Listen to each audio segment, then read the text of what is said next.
from where to lay his sin on.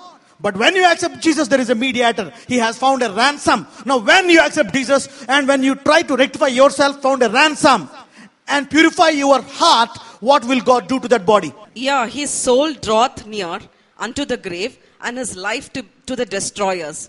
If there be a messenger with him, an interpreter, one among 1,000. Yeah, the Holy Spirit inside will tell you, because of Jesus you are saved. So now, don't have another chance. Come on. Be purified in this area. One among 1,000 to show unto man his uprightness.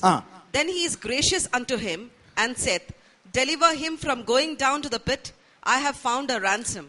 His flesh shall be fresher than a child. Hallelujah. What happens when he comes back to the church, hears the word and he says, Jesus, I love you now, I accept you. I want to learn. I want to your righteousness. My righteousness is wrong. And what will God do to his body? It will become like a... Read that one again. Which his flesh? Flesh shall be fresher than a child. Hallelujah. His flesh will be fresher than child. He'll get his bones, his skin, his heart, his kidneys, everything. Hallelujah. Your son, when he was 10, 15 years, he keeps running here and there from morning to evening. Never get tired. Hallelujah. Until you tell him, sleep, he will not sleep. How many of you know that experience? Yeah, all your children, they keep running here and there, here and there. Now my son, he plays from morning 8 to evening 8, 12 hours, not yet tired. When I say sleep, I want to play some more time. Energy. How many of you want to partake in the divine energy? Hallelujah. That's a divine energy. You walk and you're not tired. Hallelujah. You renew your strength every time. This guy is near to the bed. Now his flesh became fresher than child's. Yes, Sister Carrier. And he shall return to the days of his youth. Hallelujah. Young people, Josh mein, both Josh. They always want to do something, project, because they have energy. How many of you want to go back to your youth? Hallelujah. By making small decisions. Hallelujah. If you want to rectify that area in your life where the Holy Spirit is showing, you can go back to your youth. Yes, sister. He shall pray unto God, and he will be favorable unto him. And he shall see his face with joy. For he will render unto man his righteousness. He looketh upon men, and if any say, I have sinned and perverted that which was right, and it profited me not. He will deliver his soul from going into the pit, and his life shall see the light. Lo, all these things worketh God oftentimes with man. Hallelujah. He worketh oftentimes so that he can hide you from pride. You can know the righteousness of God. So he can rectify you and he can even bless you. Hallelujah. Everybody say, Holy Spirit, I will now engage with you in being diligent, in keeping my heart. Yeah. Because I sometimes allowed God to do this work. I said, why? God said, yeah, if you be diligent, I will not be engaged. Then I started being diligent. And also, I want the church to be diligent. Hallelujah. How many of you want to work with me? Yeah. The Bible says you cannot put new wine in an old wineskin. Why? Why? Because old wineskin has no power to expand. Some people don't renew their mind. I don't believe this. I don't accept this. I will not forgive that guy. No. You don't know what he did to me. They don't want to renew. So you are stagnant and you stink with the same anointing. And you enter into religion. God is willing to pour new anointing, new power, new glory. David prays to God. God, renew my spirit so that I can receive fresh anointing. Hallelujah. He did not pick up one religion's people in Jerusalem because they're not willing to renew their mind. They're not humble people. Every time you want a new level of anointing, you need to renew your, it's hard, it's tough. God will have to melt you. If you want gold to make more pure, or melt karo. It's tough. But, the current chastisement may not be good, but it will yield a peaceable fruit of righteousness in the coming days. Hallelujah. You see evil and you speak evil. You need to release a blessing on him. Hallelujah. Bless him. You are a prophet. You got a spirit of prophecy in you. Whenever I see a sickness, I don't curse them. I say, be healed in Jesus' name. Hallelujah. And I want to upgrade. He said, renew yourself for the resurrection. How you see in the TV? What caption I put? To know his resurrection power. I want to know his power.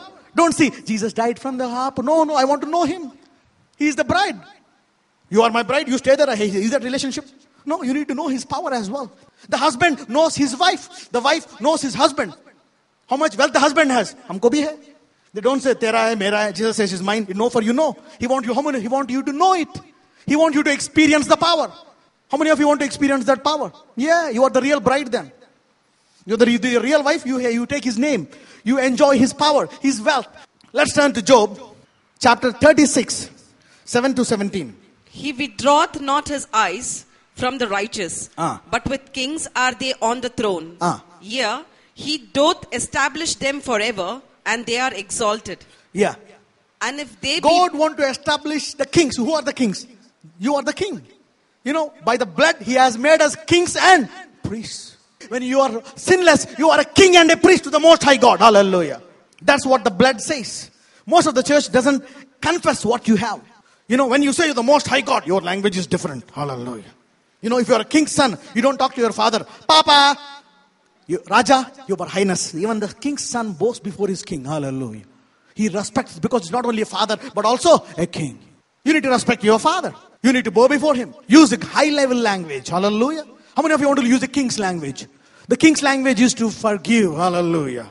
King's language is love. Hallelujah. No gossip. No blasphemy. No backbiting. Hallelujah. Straight. King says straight. Hallelujah. Talk to neighbor and say straight language. Yeah, that's the king's language. You are the Most High. You're already blessed. So you forgive everything. Hallelujah. You're already blessed. You're a partaker of His holiness.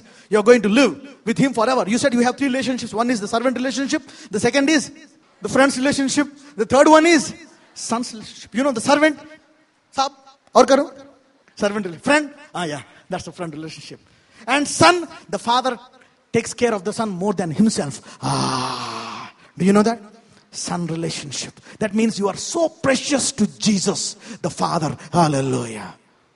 That's the relationship that you hold now. How many of you want to partake His language now? Yeah. You're no more ordinary. So every time you feel that, I'm son of more God, your language differs. You don't speak filth anymore. Hallelujah. You know, you are legal, everything. I know my word. The king always does the law. Advocate, he does the law. He doesn't do by things himself. So you are king and a priest. Hallelujah.